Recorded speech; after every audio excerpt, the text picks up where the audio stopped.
What's up, guys? Trevor the Great here again from Way of the Swan with another battle report for you. This is going to be Cygnar versus the Convergence of Cyriss. Sorry, I haven't put any battle reports up lately. I've been very busy, but I do have a couple in the chamber, and this is one of them, so stay tuned for more super sweet games. This game is going to be Stryker2 versus Lucant. Lucant, obviously very, very popular Cygnar drop in Convergence of Cyriss. He has Deceleration to slow down ranged attacks. He has Watcher to stop melee attacks, and he's stacks very heavy armor, which Cygnar a lot of times has trouble dealing with. And on the other side, Stryker, I think, is a pretty good convergence drop. He can rebuke all of their high armor infantry to drop them out of shield wall. He can disrupt their vectors with his gun, and he himself can deal a lot of damage and threaten a lot of those convergence warcasters. So this is a matchup that I think you'll see pretty commonly on the table if these players happen to be taking these two casters. So I thought it would be an interesting matchup to give to you guys in a battle report. Caveat though, the Convergence player in this particular game is very new to Convergence, and I think he said this was like only his third-ish game with Lucant itself, so he is at a pretty significant experience disadvantage, unfortunately. So the lists today are in my Stryker list that I'm taking in this game. This is the Stryker list that I'm taking in tournaments right now, and I think it's really good. I enjoy it a lot. The main base of it hasn't changed a lot, and I think it's been in a couple previous battle reports, but it's Stryker with a bonded lancer in his battle group, as well as a squire attached to him. It has a bunch of units, a unit of pistoliers with an officer, marshalling a charger, which is a new thing, and I'll talk about that in a sec. A unit of Horgenhold Forge Guard with Jonas Murdoch attached to them to make them Cygnar faction models, as well as a full unit of Storm Lances and Iona and Holt. There's also Maxwell Finn, who can use his Desperate Pace on those Forge Guard to make them faster, Runewood to buff stuff and shoot with his gun, a Journeyman Warcaster because it's Cygnar, so you have to take one. I think it's actually in the rules, and Reinhold to buff Stryker a little bit. So overall, pretty solid. It does a bunch of different things. Usually it has a very strong feat turn with all those reach models, and then I can usually follow up with guns later on. The Charger's new. It used to have the Black 13th in that spot. There's also a Stormcaller in this list that I forgot to mention. But the Black 13th used to be in there, but they moved over to my Halo list to make the pairing work a little bit better. And the Charger just seemed like a good fit. He's marshaled to the gun mages, so for 0 focus, you can either boost the attacker damage roll or shoot 2 times. And with their rune shots that he can use, he can shoot snipe to make himself range 16, which is huge. He can thunderbolt things around. He can shoot critical brutal damages if he doesn't need snipe. So overall, he's very good at.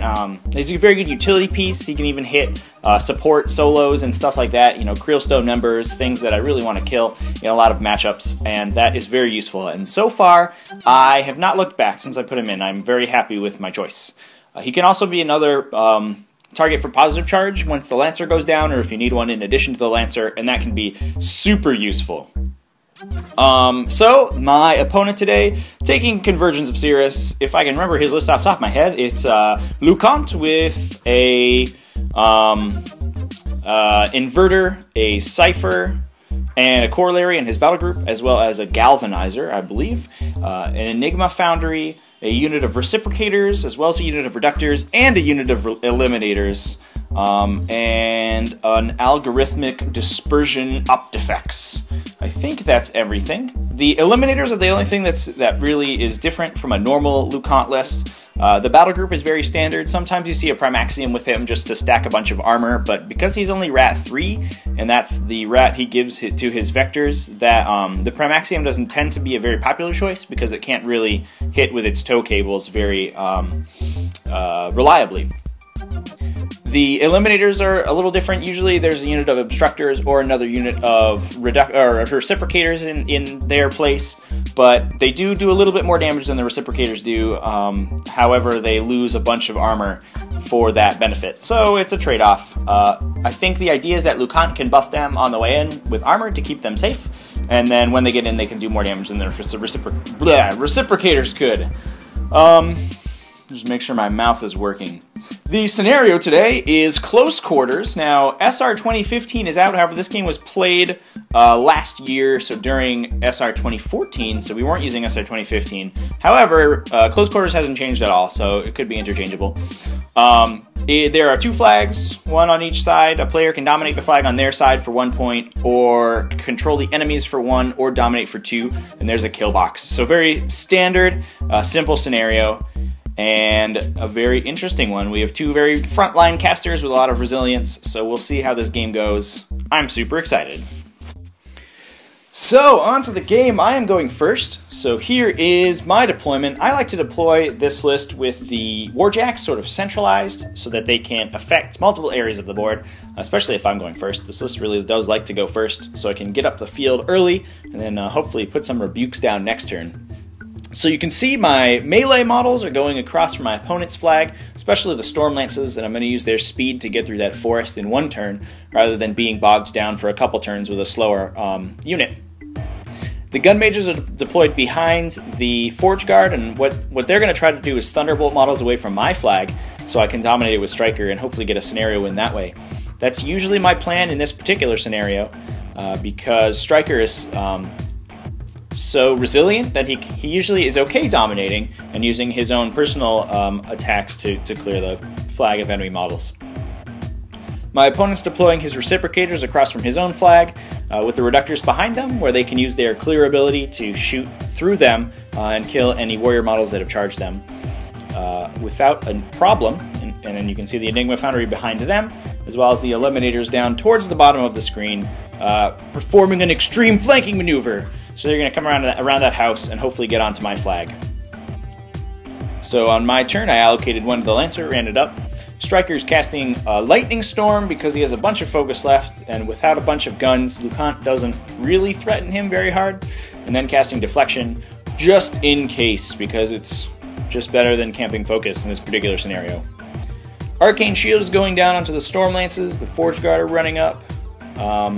Pathfinder on the Storm Lances as well, and they're just going to book it through that forest so that I don't have to deal with it later. The forest is actually kind of a nuisance because it is forcing me to use Pathfinder, but as long as I have the speed to get through it in 1 turn, I think it's very solid.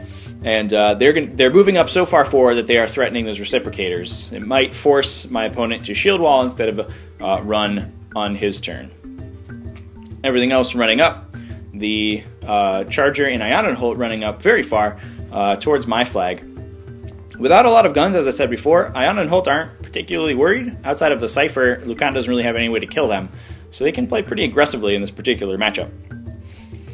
Now, here's my opponent going. Now, this is, I think, the biggest mistake he made in the game. He ran all of his reciprocators up towards that flag. I think it was... He was worried that he was going to get jammed out by those super fast Storm Lances. However, what he didn't do is leave one reciprocator back in order to allow the Enigma Foundry to slowly build back the unit once I attacked them. If he had done that, I would have had to play a little bit more cautiously. However, all 5 of them are right up there, so I'm going to try really hard to wipe that unit out this turn, and so I don't have to deal with it later on. Now, obviously a mistake on my opponent's part, but as I said before, he is super new to this faction and this particular list, and I think that can be forgiven a little bit. Everything else just moving up, Lucant putting Watcher and Deceleration on himself, and that is basically everything. Those Eliminators performing their extreme flanking maneuver, coming around that house, and I guess, hoping I forget about them. So, plan, kill all the reciprocators as a go. We have to make it happen this turn. If my opponent pulls some of them back in order to stop me from taking out the whole unit in one go, that will be an issue for me. So I need to try to get it done while I can. Iona throwing a Kiss of Lilith onto one of those reciprocators, needing a 4 to hit and actually missing, so that was pretty sad. And then the Stormcaller putting Stormcall into one of them and doing 1 or 2 points of damage, I think. And here go the Storm Lances. So they received Path to Victory from Runewood, and they've kept their Arcane Shield to make it difficult to kill them with the Reductors, unless Lucant purifies the Arcane Shield, obviously. And then they're all taking their gunshots, not really doing any damage because they need really high numbers to hit. But their melee attacks is where it's at. They're coming in at mat 11 because of cavalry charge and Path to Victory. And so even through the set defense of the reciprocators, they are hitting on anything but double ones. So, and then at dice -1 on the damage. And they are just able to take out 3 of them with their initial charge. I didn't roll particularly well. I only ended up killing 2 of them, but then an Electroleap was able to finish off another one. So that is 3 of them down, and what's going to happen now is that I'm running a bunch of Forge Guard up just in case those 2 don't end up getting killed by the Stormlance attacks, and I'm going to use my feat this turn in order to kill the rest of that unit. So what this did, I think this was a mistake putting those models up that far, but what this did force me to do is use my feat super early to get that 1 unit instead of later, because I out-threat him with Rebuke and my control effects and Thunderbolt, that I can sort of hold my feet until I can get 1 big Alpha Strike on his whole army and do a ton of damage. But at this point, I'm sort of forced to feat on that unit of Reciprocators because they're going to start coming back next turn unless I wipe them out right now. Here's a Charger taking a long snipe shot at one of those Eliminators, boosting damage and actually rolling a 15 and killing him outright at dice. I think I was dice minus something. I think he was outside of deceleration. That's why he wasn't particularly high armor, and I was able to just kill him. So here's the feat going down. Stryker also casting deceleration, and those Stormlances taking swings at the Reciprocators and ended up wiping the unit out, as well as killing one of the Reductors in the process, although that guy is going to be able to come back from the Enigma Foundry. Even though he didn't give up a soul, the Enigma Foundry was already filled up on souls from the Reciprocators. So I ended up playing very aggressively this game because I really wanted to take out all of those Reciprocators this turn before they became a huge issue, and that's gonna sort of determine the tempo of the game. Everything else just repositioning a little bit. That's probably my favorite, or one of my favorite parts about Stryker's feat, is that everything in my army gets to reposition slightly after the feat turn, which means that any weird placement that I have in terms of like AoEs or threat ranges gets to get fixed. I don't really have to worry about where my gun mages are being placed so that to protect them during my feat turn, because they can all just reform at the end, which is actually super awesome. A lot of people don't realize how powerful that 3-inch movement at the end of the turn is. So, because Lucant is behind all those models, he's not really able to get to activate first and purify. I think my opponent actually just forgot, really. So he's not able to purify that Arcane Shield. So the Reductors aren't doing a ton of damage. They need 7s to hit and end up at dice minus. Their armor 22, dice minus 9 when they actually do get a shot off. They would have been dice minus 6 if the Arcane Shield had been purified, and with the rerolls given by their unit attachment, they can hit pretty reliably, which means that if they concentrate fire on a couple of those Stormlances, they're going to be able to take them out this turn, although that unfortunately doesn't happen. I think he deals 1 or 2 points of damage here or there, but he's not able to kill any Stormlances outright.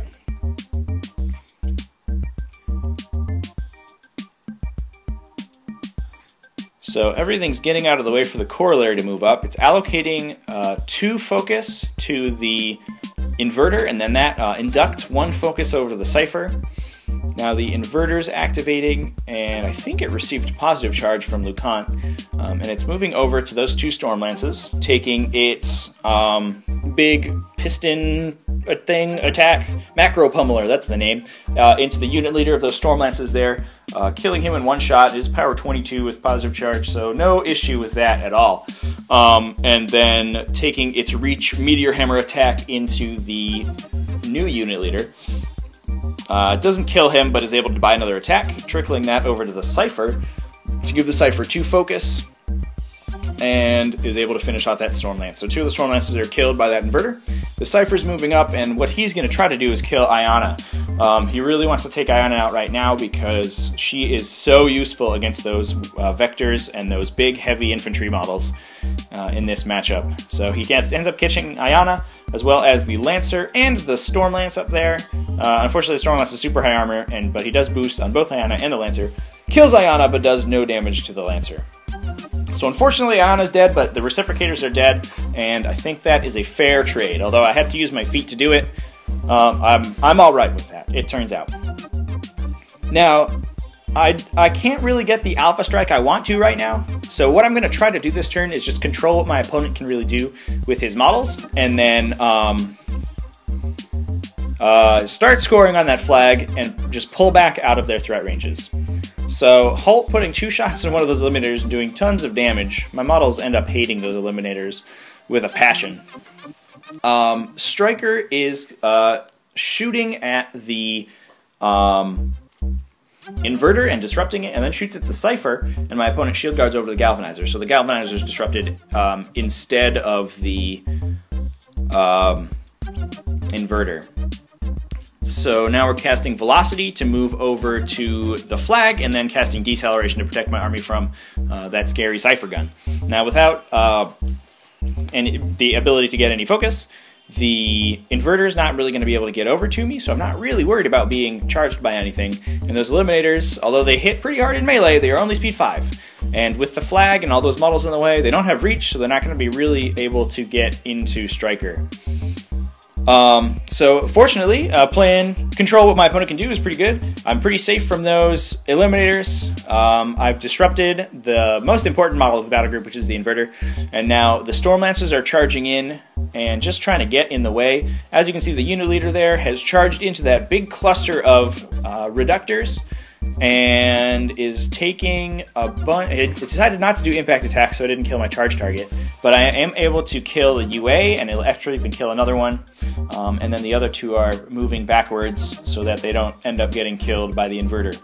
So hopefully either my opponent will pull back next turn, or he'll be forced to stay there and continue to contest that flag, and I can get a huge Alpha Strike, or I guess not really an Alpha Strike, but I can get a huge attack into those vectors and hopefully wipe them out next turn. And I think at that point that will allow me to score a scenario victory using Stryker dominating that flag a bunch, which was my plan all along. So here are the gun mages moving up. They are not particularly useful in this matchup yet, because Deceleration really stops them from doing damage, although they can do Thunderbolts into stuff, which is what they're doing right now, Thunderbolting the Eliminators away from my flag, so that my opponent's not going to be able to get quite as many onto the flag there. And they also just fuel that charger, which is pretty good too. Later on in the game, what they end up doing is using their Thunderbolts early on, and in conjunction with Ayana, they can do a little bit of damage sometimes. But once that front line of melee infantry is peeled away, usually they can wreak havoc on support models, like those Optifex Directive or those Reductors. And so in the later turns of the game, they become very useful. So here are the Eliminators running up. As you can see, my opponent, learning from his mistakes with the Reciprocators, is chaining them back over towards that Enigma Foundry, which is going to allow him to start building new Eliminators and getting that recursion going, so that it's going to be difficult for me to wipe the entire unit out in one go, especially with Deceleration, and the fact that all my fast melee models are on the other side of the table. Here's the Cypher going, taking a bombardment shot into the Lancer. It scatters onto a Gun Mage as well as Stryker. He ends up killing the Gun Mage with the blast damage, power 6 versus armor 13, and I believe he boosts, and then boosting on Stryker and dealing no damage at S-12, and then buying a second attack with a rough terrain template to shoot at that Storm Lance. So that's going to put a giant 4-inch rough terrain AoE in front of my models, which is going to force me to use Pathfinder rather than Path to Victory. And I can only choose one of those units to give Pathfinder to, so unfortunately one of those units is going to have no Pathfinder, so that rough terrain template is going to be a little bit difficult, although I think the Forge Guard are going to end up getting that Pathfinder because there are more of them being negatively affected by that rough terrain. The Enigma Foundry is creating another Eliminator, building that unit back up slowly, and then the Optifex Directive are moving up. Nothing's really damaged right now, so their repair isn't going to be a huge deal. And the Reductors taking what shots they can. Most of them are engaged by that Stormlance in the center there. Unfortunately, the Stormlance's model, the lance actually protrudes a little bit. So, we replaced him with a proxy base, but he's going to eat a giant CMA from the rest of those guys. And I think he survives, actually. Oh, not a CMA. Individual attacks? I don't remember. He takes a bunch of attacks and takes a bunch of damage, but doesn't end up dying, which means he's tying up most of that unit, which is just fine for me. Those reductors are really good at taking out Forge Guard, which is not what I want. So I'm really glad that most of them are engaged by that Stormlance to keep the Forge Guard relatively safe from their scary Power 13 sprays. So back over to my turn. I have scored 1 point at this turn, I believe. Yeah, that sounds right. So we are, I'm just going to continue to clear the flag and try to score as many points as possible. So with that in mind, taking a bunch of Thunderbolt shots into the, I'm sorry, not Thunderbolt shots, that's shots from Stryker's gun. He ends up taking out one of the Eliminators, casting Positive Charge onto the Lancer and allocating him a bunch of focus. He's charging into the Cypher to get that Positive Charge bubble out as far as possible, and then taking a couple of attacks. Lancers don't usually do a ton of damage, but with Positive Charge, it does go up to Mat 8 and Power 14, so for a Light Warjack, he does a deceptive amount of damage. And he is going to give that +2/+2 to all the other models in the area. So, we're giving Pathfinder from Runewood as well as Desperate Pace from Maxwell Finn to give those dwarfs +2 inches of movement. We get 4 charges into the Cypher as well as 3 into the Inverter. The charges on the Inverter unfortunately aren't going to get Positive Charge, so they are only hitting at Power 11. But hopefully that will be enough. Between the damage done by the Lancer and Positive Charge Forge Guard onto the Cypher, that is going to end up killing it, as well as some good dice, as you can see there. So that is 1 vector down, and then a couple of attacks into the Inverter, doing a reasonable amount of damage, but not killing it. I think we crippled a couple systems, and the Optifex Directive are unfortunately over towards the other side of the table, so they're not particularly close to repair those systems. The Stormlance is charging in, one of them onto the Inverter. He is going to get Positive Charge. I'm sorry, 2 onto the Inverter. 1 is going to get Positive Charge, and the unit leader, which I've placed over to the right of that Inverter, is actually the proxy base in the middle of the Reciprocators. So there's only 3 Stormlances left on the table. The unit leader takes out one of the Reductors, and the charges onto the Inverter do a ton of damage. Again, crippling more systems, but not actually killing it. I don't think it's particularly useful at this point. If I remember correctly, it lost its induction node, which is a pretty big deal. Holt and the gun mages just ending up taking additional shots at the Eliminators and killing a bunch of them. There's a nice old crit knockdown on that last one for good measure. And passing the turn, I score my 2nd point. So I am 2-0 on scenario right now. I have a ton of dudes in my opponent's face, and the ball is in his court. He's really got to dig himself out of this one in order to get the game. As I said before, without a lot of ranged abilities, and with Stryker just sitting on Arcane Shield to either force a Purify or force Lucant to try to chew through +3 armor, my opponent doesn't have a lot to threaten him, so Assassination isn't particularly on the table right now. Just because there's not a lot of guns in this list. As I said before, Rat 3 on Lucant is a pretty big detriment. It means that there's not a lot of target selection available to his list. He has to,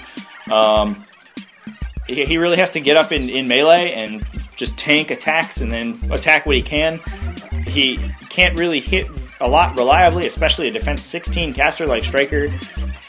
With ranged attacks, and he doesn't really have the focus to throw too many spells. If I didn't have Arcane Shield, he might be able to do some damage to me with Dissolution Bolts, but unfortunately, at Armor 19, Stryker's pretty resilient to that sort of thing, so I'm feeling pretty good at this point, even though I'm camping on no focus. So the Enigma Foundry has started the process of building new Eliminators. Even though I've killed 4 of them, I think, at this point, I'm sorry, 3 of them, there are still 3 left. The Enigma Foundry has built 2 of them. One of them ends up getting within 4 inches of the flag there, and then they put shields up to give themselves +2 armor.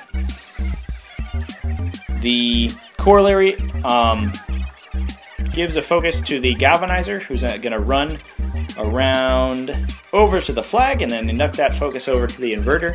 The plan here is to run that algorithmic dispersion optifex over and get a dissolution bolt into Stryker after purifying his arcane shield. So Stryker goes down to armor 16, and Lucant unfortunately is basically out of focus at this point. Putting 1 dissolution bolt into Stryker at dice -4. I think my opponent rolls pretty poorly and only does a couple points of damage. Now, obviously, that's not going to kill Stryker, even if he does roll very high for damage, but what my opponent was hoping to do was scare Stryker off that flag. If he's able to do enough damage in 1 hit, he's going to force Stryker probably behind that wall and to camp more focus or heal. And either way, he's going to take a lot of the scenario pressure off of himself. But unfortunately, a pull roll on that dissolution bolt means that Stryker is going to be able to sit on that flag pretty reliably. The other thing that damaging Stryker does is stops him from overloading a lot. So if you're having trouble with Stryker getting up in the middle and getting down and dirty in melee, putting a couple points of damage on him early stops him from being able to overload with impunity and just kill all your heavies for free, basically.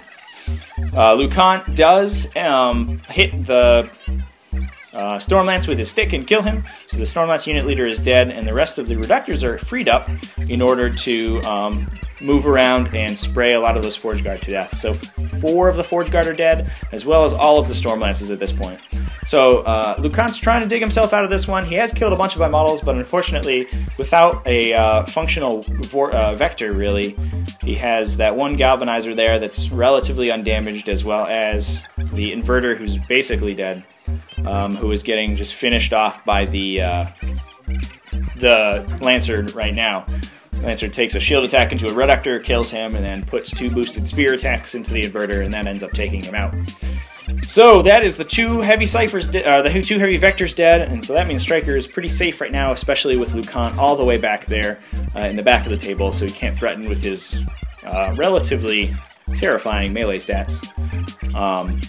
And if Stryker is, again, sitting on a couple focus or arcane shield, spells aren't going to do a ton of damage. So as I said before, this is the stage of the game where gun mages really shine. They move up and start pecking away at those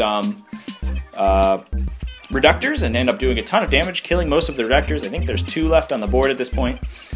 They are very good at killing those Armor 14 Convergence Infantry if they're not in shield wall and not under deceleration, because Lucant had to cast Purify last turn, so he didn't have the focus for deceleration, which means my guns are going to do a lot more damage this particular turn. A couple shots going into that Galvanizer, doing a little bit of damage. The Charger aiming and putting a Thunderbolt shot into the Dispersion Optifex, and then putting a second one into the Galvanizer, hitting a crit knockdown, and pushing him away. Now remember that the Dispersion Optifex does have Iron Sentinel, which gives him additional defense and armor when he's base-to-base with a Vector, but if you push him away first, you don't have to deal with that extra armor, which means that the Charger can kill him pretty reliably with that Power 12 gun, which is some super secret tech there. If you want to push dudes out of base-to-base effects, you can just Thunderbolt them first, and then you don't have to deal with that extra armor. So things like Shield Wall and Defensive Line, it works on those too, which means that things like that Charger or those gun mages are going to be really good at taking those models out as long as the situation's correct. So we've cleared the flag again. Stryker just taking out a couple of those, or killing the Galvanizer, actually, putting a Rebuke down onto those Eliminators to stop them from charging the models that I want and stop them from getting too far into the zone. Here's the Enigma Foundry putting an Eliminator behind that Forge Guard, so it's going to be able to run into the zone without taking a free strike. And then the Optifex Directive putting Pathfinder on that one Eliminator next to the wreck marker in order to get it through the wreck marker. Although, unfortunately, because they can't charge, they aren't really going to be able to do much damage, but 2 of them can get in that zone without the Forge Guard killing them.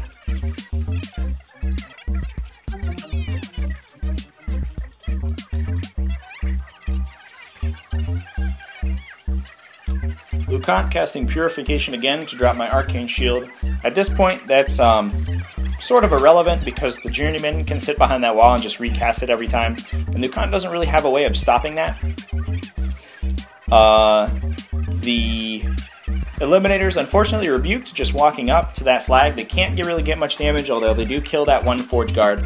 And then one of those Eliminators sidesteps over to closer to the flag. So Lucant is going to get, I think, 3 models within 4 there. Although, all I have to do right now is walk over to that flag with a Lancer, so I'm going to be able to control my opponent's flag, and then Thunderbolt those guys away, and actually just kill that one straight up. And then kill the other Eliminator. That is going to score me 1 point for dominating my flag, as well as 1 point for controlling my opponent's flag, and that is going to score me 5-0 on scenario. So that is going to be game right there. I think I just have to push that last one away in case it's within 4, and that is the end of the game. So that is a Cygnar victory. Good job, Stryker, for following the plan and dominating the flag for 5 points. But like I said before, my opponent is pretty new to Lucant and very inexperienced with Convergence, so he made a couple of mistakes. I think if he had kept those reciprocators farther back and not allowed me to take them all out in one turn, that would have made a very, very interesting game. I would have had my feat available for later. If I had my feat the turn where I was able to get attacks on both of his vectors, that could have been very devastating. I could have either killed both of them pretty easily, or pulled my models back so they weren't as threatened. So leaving those reciprocators up there really changed the tempo of the game. But either way, good game to my opponent, and I hope you guys enjoyed this battle report. Stay tuned for a couple more. I ran a tournament recently and was able to record some of the rounds, so hopefully I will get some battle reports up from them pretty soon. But until then, keep it classy, folks.